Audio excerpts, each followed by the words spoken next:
히브리서 12장 1절에서 2절 말씀을 다 같이 합독하시겠습니다. 이러므로 우리에게 구름같이 둘러싼 허다한 증인들이 있으니 모든 무거운 것과 얽매이기 쉬운 죄를 벗어버리고 인내로써 우리 앞에 당한 경주를 하며 믿음의 주요 또 온전하게 하시는 이인 예수를 바라보자. 그는 그 앞에 있는 기쁨을 위하여 십자가를 참으사 부끄러움을 개의치 아니하시더니 하나님 보좌 우편에 앉으셨느니라. 아멘. 저는 오늘 모든 무거운 것과 얽매이기 쉬운 죄라는 제목으로 하나님의 말씀을 전하겠습니다. 우리는 1년을 기다려서 다시 춘3월이라고 그러죠. 다시 봄이 우리에게 왔습니다. 2월보다 3월이 되면 바람이 쌀쌀해도 왠지 포근한 그런 봄속에 들어온 것 같은 마음을 갖게 되고요. 어디 한번 산책을 나가 볼까, 꽃구경을 가볼까 그런 생각들을 하게 하는 기분이 우리에게 듭니다. 저는 지난주에 교회를 이렇게 청소를 하고 둘러보면서 예배당 뒷자리에 노란색 꽃이 피어 있는 것을 검색해 보았습니다. 이 꽃이 그 꽃인데요. 좀 미안하더라고요. 왜냐하면 이걸 이렇게 예쁜 꽃이 피는 화분인지 알았으면은 저기 예쁜 화분에다가 옮겨줬어야 되는데 옮겨주지도 않고 이렇게 그대로 플라스틱 사원 그대로 놔뒀어요. 그래서 이걸 아니 왜 여기다가 양파를 갖다 놨나 그렇게 생각을 했는데 네이버에서 검색을 해보니까 이게 나팔 수선화라고 나오더라고요. 그게 죽은 듯 뿌리 속에 있다가 이쁘게 다시 피어나는 이 꽃을 보면서 하나님께서 이렇게 봄마다 새 생명을 허락하시는구나. 부활의 모습을 봤어요. 여기서 이렇게 거의 뭐 아무것도 없이 있다가 갑자기 잎사귀가 무성해지더니 꽃이 피는 걸 보고 부활의 생각을 해보았습니다. 그래서 이 죽은 듯 뿌리 속에 있다가 이쁘게 다시 피어나는 꽃을 보니 하나님께서는 봄마다 새 생명을 주신다는 거, 또 우리에게도 새 생명을 허락하신다는 거, 우리도 소생시켜 주시고 다시 회복하게 하신다는 그런 것을 깨닫게 되고 마음으로 감사를 드리게 되었습니다. 겨울이 이제 뒤로 물러가고 여러 이제 형형색색의 꽃들이 피어나는 그런 봄이 왔습니다. 이 봄에 우리를 힘들게 하는 모든 것들이 다 새롭게 회복되고 또 코로나도 다 이제 사라져서 모든 것이 정상으로 돌아가는 우리 모두가 되기를 주님의 이름으로 축원합니다. 이 봄이 오면 교회에서는 우리 부활주일 전에 사순절 기간을 갖게 됩니다. 이 사순절 기간이 2월 17일부터 시작이 됐는데요. 사순절은 부활 전까지 6번의 주일이 있는데 그 6번의 주일을 제외한 나머지 40일 기간을 사순절이라고 이야기합니다. 그래서 이 사순절을 영어로는 렌트라고 부르는데 그 말의 어원인 렌트는 사순절이라는 그 사순절이라는 뜻을 갖고 있어요. 그리고 자꾸 계속 찾아보니까 이게 봄철이라는 뜻도 있어요. 렌트에서. 그래서 이 렌트가 사순절이 계절상 봄이기 때문에 붙여진 이름인 걸로 알고 있습니다. 하지만 의미를 부여한다면 이것은 새 생명을 의미합니다. 봄이라는 것은 새 생명. 그래서 스프링이라고 하잖아요. 밀고 올라오잖아요. 튕겨 올라오잖아요. 땅 속에서 그렇게 얼어 있어서 아무것도 밑에는 살아있는 게 없는 것 같지만 언젠가 푸르푸르 살아나는 봄을 우리가 맞이하게 됩니다. 이 사순절 기간 동안에 성도는 죄와 하나님의 은혜를 깊이 깨닫는 기간이라고 할 수 있습니다. 그래서 나의 신앙을 검토하는 시간이 돼야 되겠죠. 우리가 너무 바삐 살다 보니까 내가 신앙생활을 제대로 하고 있는가 그걸 뒤돌아볼 수 있는 시간적인 여유가 많지 않습니다. 그래서 우리는 예수님의 고난을 통해 부활의 소망을 갖게 됐다는 것, 나도 부활하고 주님이 부활하셨던 것처럼 나도 부활하게 될 거다 그런 소망을 갖게 되었습니다.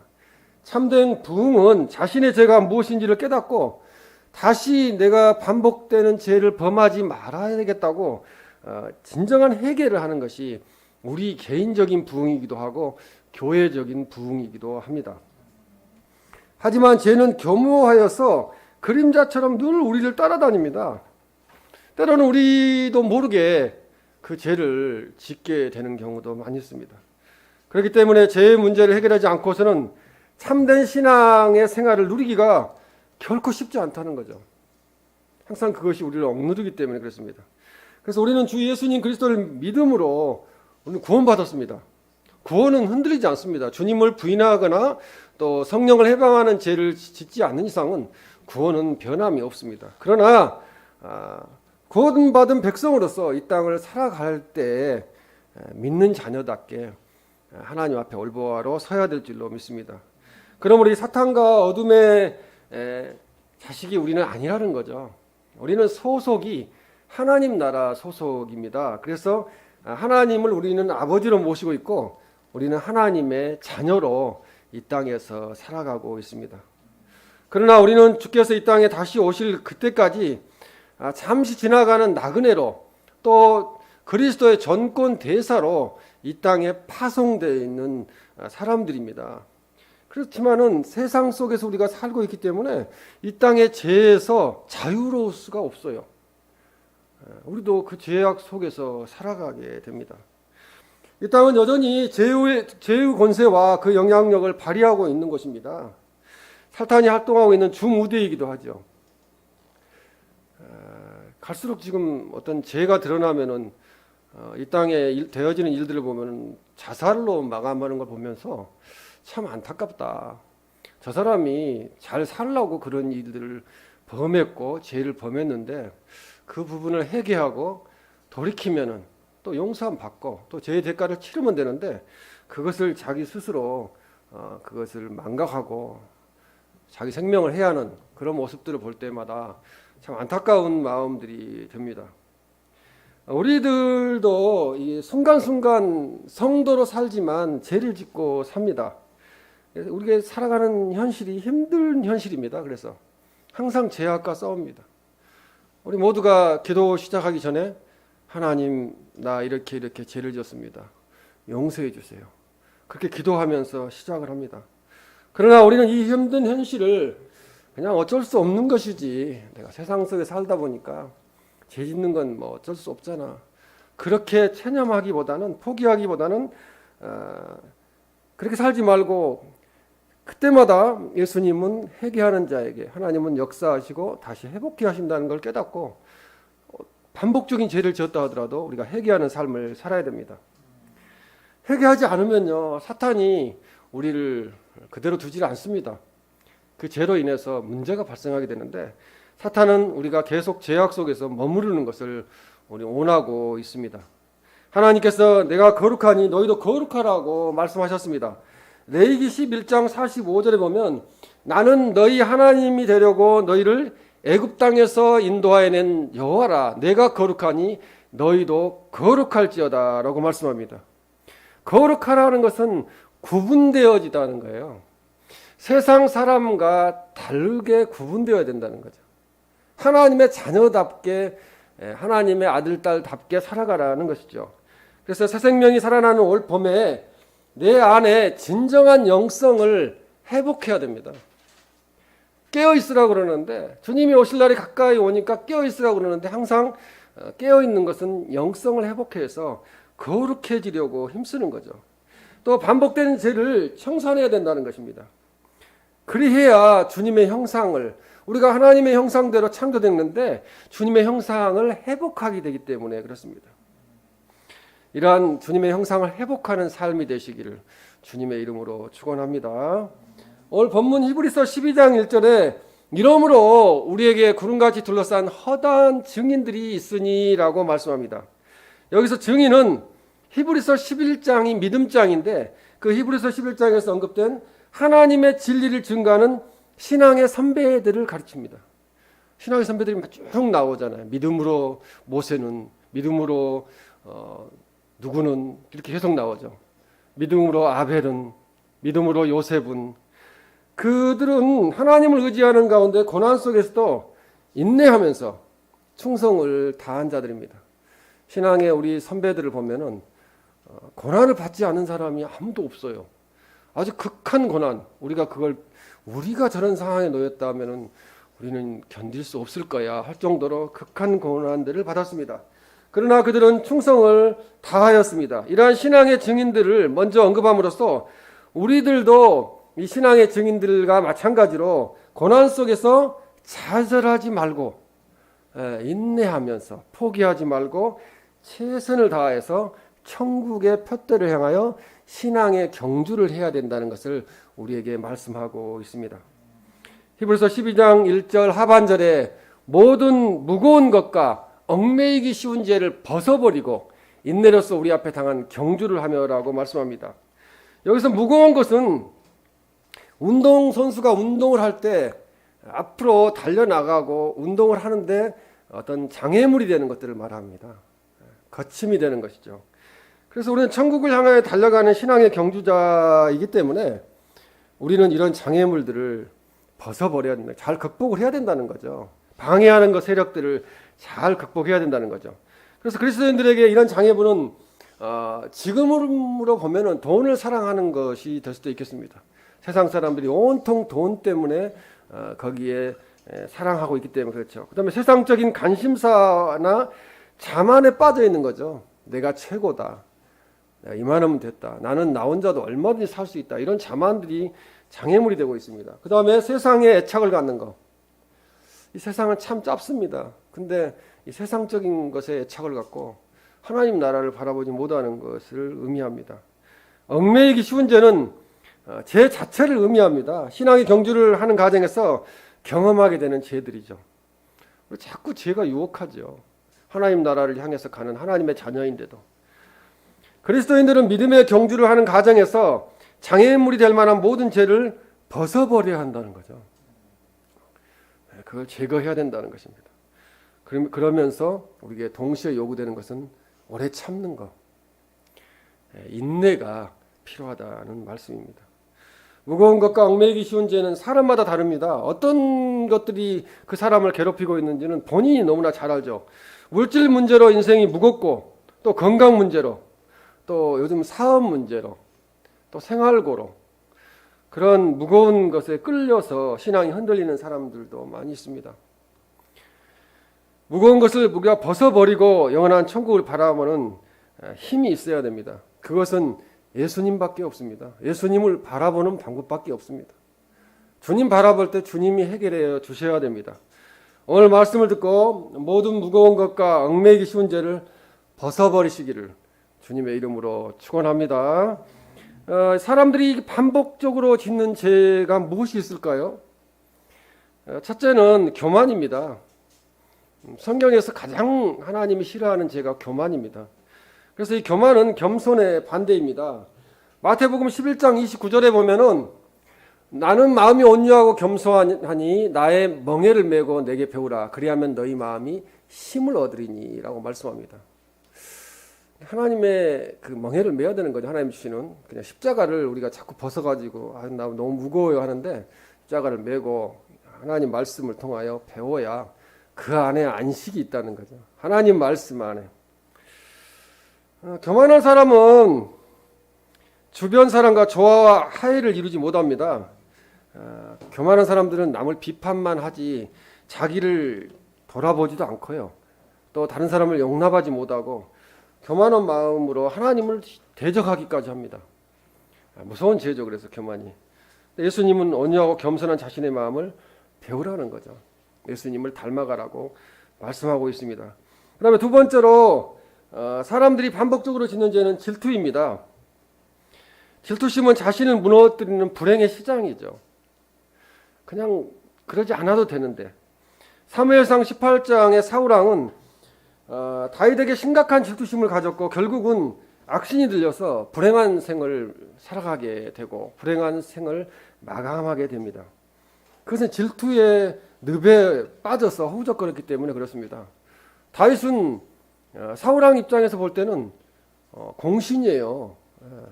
골리앗을 물리치고 나라를 구한 사람이기 때문에. 그런데 괜히 그를 미워했습니다. 그래서 결과는 사무엘상 31장 4절에 보면은 그가 무기를 든 자에게 이르되 내 칼을 빼어 그곳으로 나를 찌르라. 할례 받지 않은 자들이 와서 나를 찌르고 모욕할까 두려워하노라. 하나 무기를 든 자가 심히 두려워하여 감히 행하지 아니하는지라. 이에 사울이 자기의 칼을 뽑아서 그 위에 엎드러지며 자살한 거죠. 지금으로 말하면. 자기 아들들도 같이 전쟁에서 죽음을 맞이하게 되었습니다.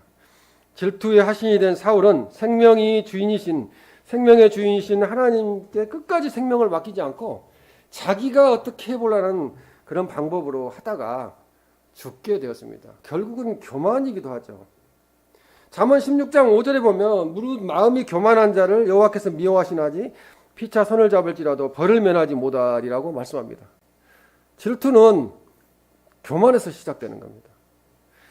그래서 사울은 그런 불행한 삶을 마감하게 되었습니다. 세 번째로 사람들이 반복적으로 짓는 죄는 분노입니다.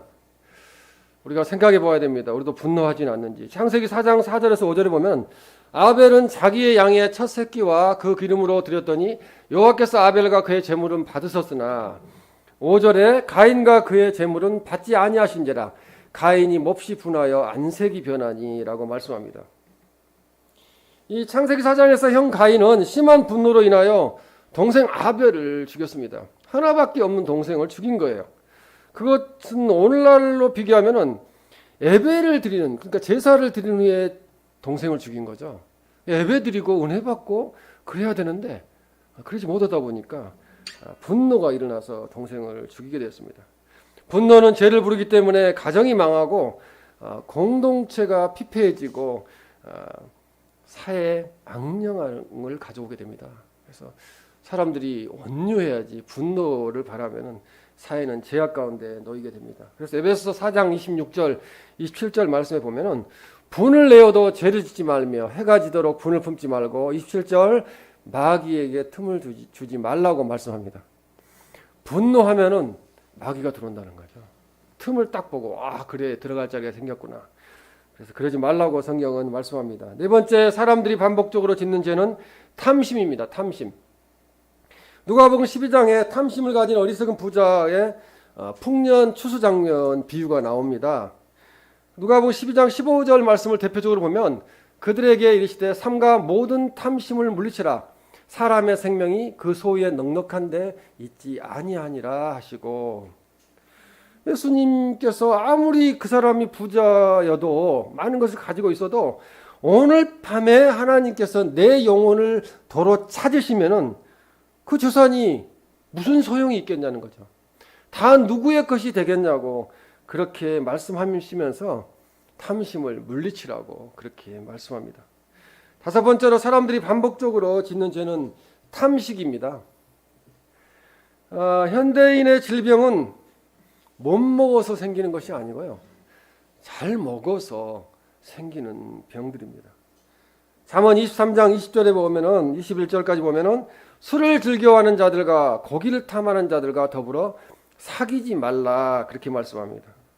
21절에 술 취하고 음식을 탐하는 자는 가난해질 것이요 잠자기를 즐겨하는 자는 헤어진 옷을 입을 것임이니라 그렇게 말씀합니다. 조금씩 먹는 것 같고 그렇게 이야기하는 건 아니겠죠. 그걸 너무 계속적으로 반복적으로 탐식할 때 모습을 보여주고 있습니다. 식욕은 건강을 상징하지만 탐식을 하게 되면은 이것은 건강이 아니라 제약이 된다는 말씀입니다. 그리고 여섯 번째 사람들이 반복적으로 짓는 죄는 게으름입니다. 게으름. 제가 신학교 다닐 때 게으름이라는 책이 있어가지고 읽어봤는데요. 게으름은 그냥 나도 모르게 언제부턴가 시작이 돼서 그걸 떨쳐내는 게 참 힘든 일이더라고요. 역사는 부지런한 사람들이 발전시킵니다. 게으름을 벗어나야 우리가 새 삶을 살 수 있습니다. 사무엘상의 엘리 제사장은 비둔하고 게을러서 망했다고 말합니다. 그는 어리석고 게을렀다는 거죠. 잠언 19장 15절에 보면 게으름이 사람으로 깊이 잠들게 하나니 태만한 사람은 줄일 것이니라 그렇게 말합니다. 게으르면은 줄인다는 거죠. 밥을 굶을 수도 있다는 말씀입니다. 자, 7조 사람들이 반복적으로 짓는 죄는 정욕입니다. 정욕은 값비싼 대가를 지불을 요구하는 제약이죠. 그래서 사무엘하 11장에 보면 이스라엘 왕 다윗이 성적 욕망의 범죄에 빠져 타락하는 장면이 나옵니다. 다윗은 마귀에게 틈을 주어 죄에 빠질 기회를 주었습니다. 근데 이 죄를 언제 지었냐면요, 한가할 때 막 바빠가지고 전쟁에 나가고 막 바쁘면은 그런 시간이 없었을 건데, 한가하니까 옥상에 올라가지고 괜히 나무 옆집 마당을 쳐다보고 이러다가 죄를 짓게 됩니다. 대문호인 톨스토이가 쓴 돌과 두 여인의 내용에 어느 날 두 여인이 노 수도사에게 가서 질문을 하게 됩니다. 근데 그 가르침을 받기 위해서 질문을 했는데요, 노 수도사는 두 여인에게 참회의 고백을 먼저 시켰습니다. 죄를 회개하세요, 이렇게 이야기를 했습니다. 첫째 여인은 눈물을 흘리며 내가 이 세상에서 가장 큰 죄인입니다, 그렇게 고백을 했습니다. 두 번째 여인은 자기는 지금껏 너무나 도덕적으로 살아왔기 때문에, 착하게 살아왔기 때문에 나는 죄가 하나도 없습니다, 참회할 만한 게 없습니다, 그렇게 고백했습니다. 이 노수도사는 첫째 여인에게는 큰 돌을 하나 가져오라고 이야기를 했습니다. 그리고 두 번째 여인에게는 작은 돌들을 많이 가져오라고 그렇게 요청을 했습니다. 그런 뒤에 노수도사는 주워온 돌들을 다시 본래 자리에 갖다 놓으라고 이야기했어요. 그렇게 이야기를 하니까 첫째 여인은 어땠습니까? 돌이 하나밖에 없잖아요. 그러니까 얼른 들어가지고 돌을 하나 갖다 놨고, 두 번째 여인은 돌을 많이 주워왔잖아요. 근데 그게 원래 오니치라는 게, 군대에서도 그렇지만 오니치를 해야 되는데 돌을 주워온 자리에 갖다 놔야 되는데 너무 많이 주워오다 보니까 어느 자리에서 주워온지를 모르는 거예요. 그래서 그것을 갖다 놓지 못하고 헤매었다고 이야기합니다. 그 모습을 보면서 노수도사는 이렇게 말했습니다. 죄가 바로 그런 것입니다. 큰 죄는 자기 자신이 잘 알아요. 내가 큰 죄를 지었구나. 근데 조그만 죄들, 작은 죄들, 기억도 나지 않는 죄들은 쌓이고 쌓이는 거죠. 작은 돌이 모이듯이. 그래서 죄에 민감한 사람만이 은혜의 필요성을 더욱 깊이 깨닫게 된다는 거죠.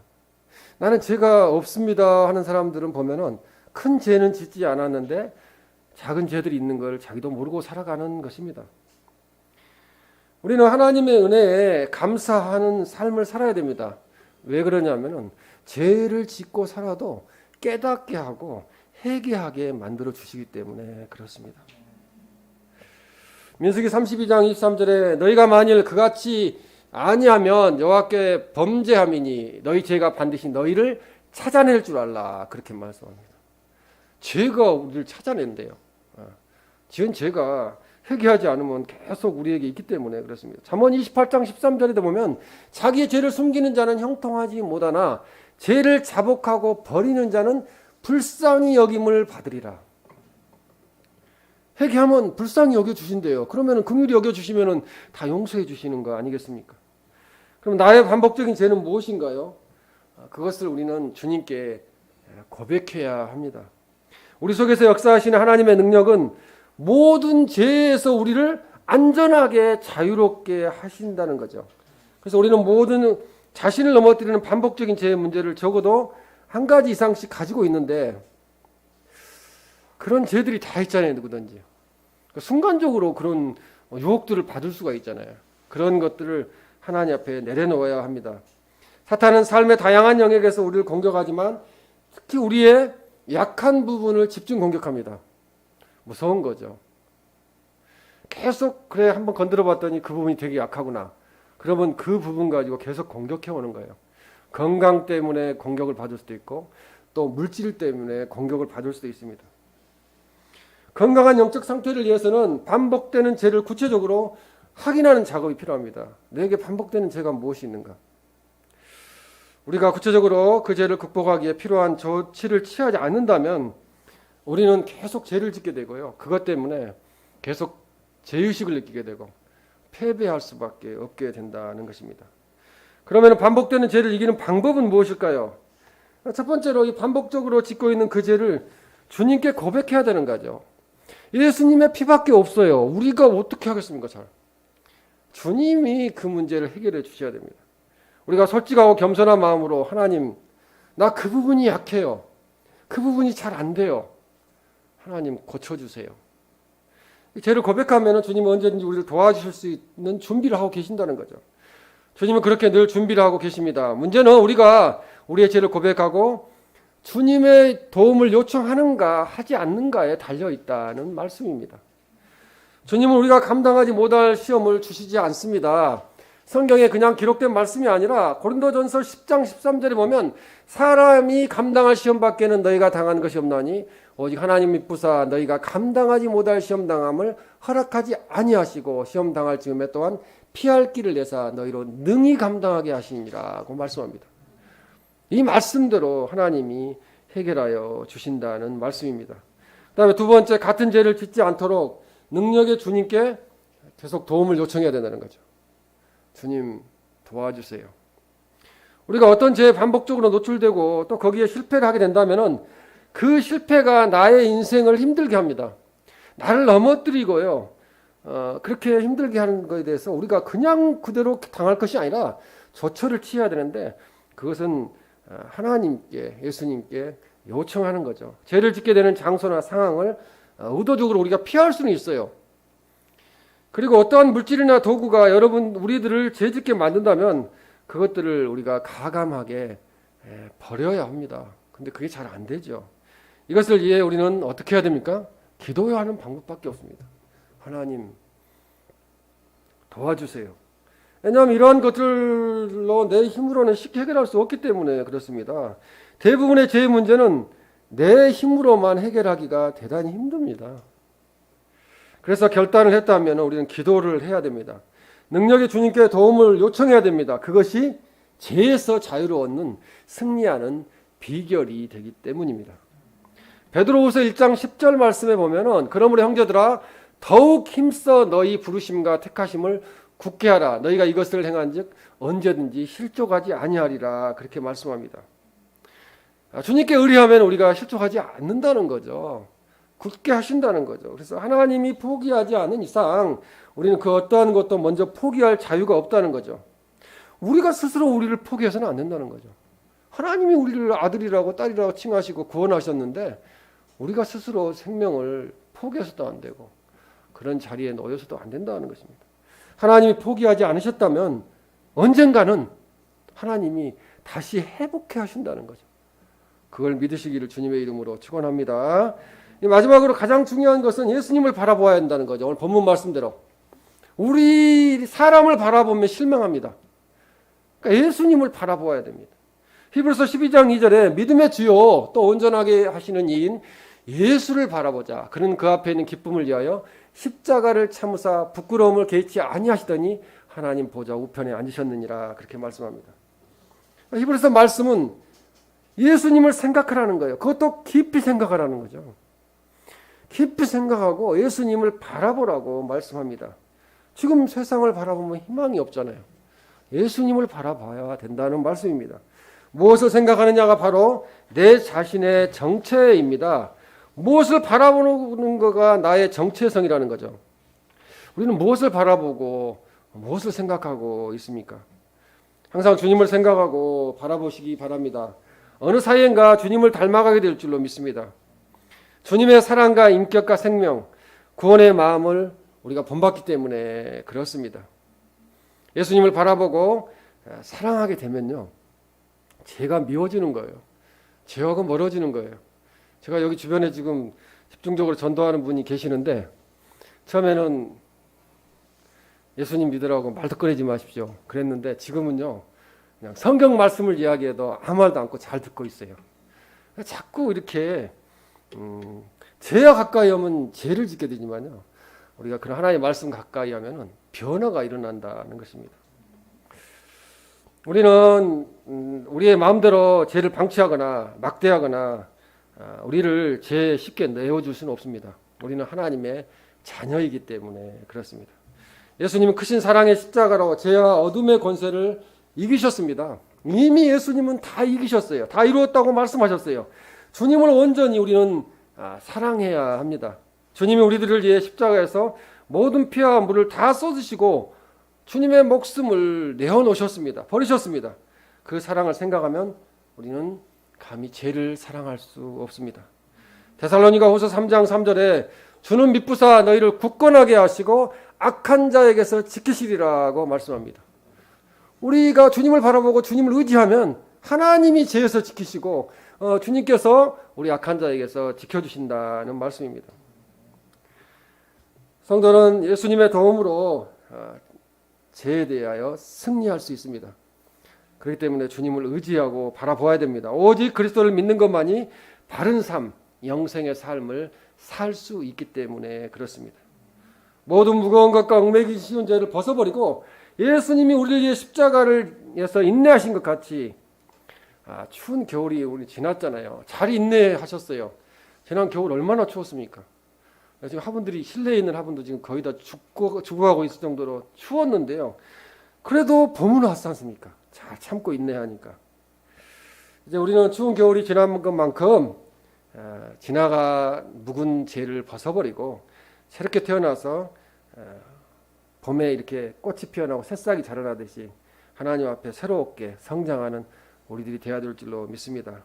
이 사순절 기간 동안 주님의 십자가를 생각하면서 회개와 기도를 많이 해야 되고요. 또 절제와 경건의 생활을 통해서 순환의 길을 걸어가신 주님을 기억해야 된다는 거죠. 그래서 그 주님의 은혜에 더욱 감사하는 사순절 기간이 되시기를 주님의 이름으로 축원합니다. 아멘.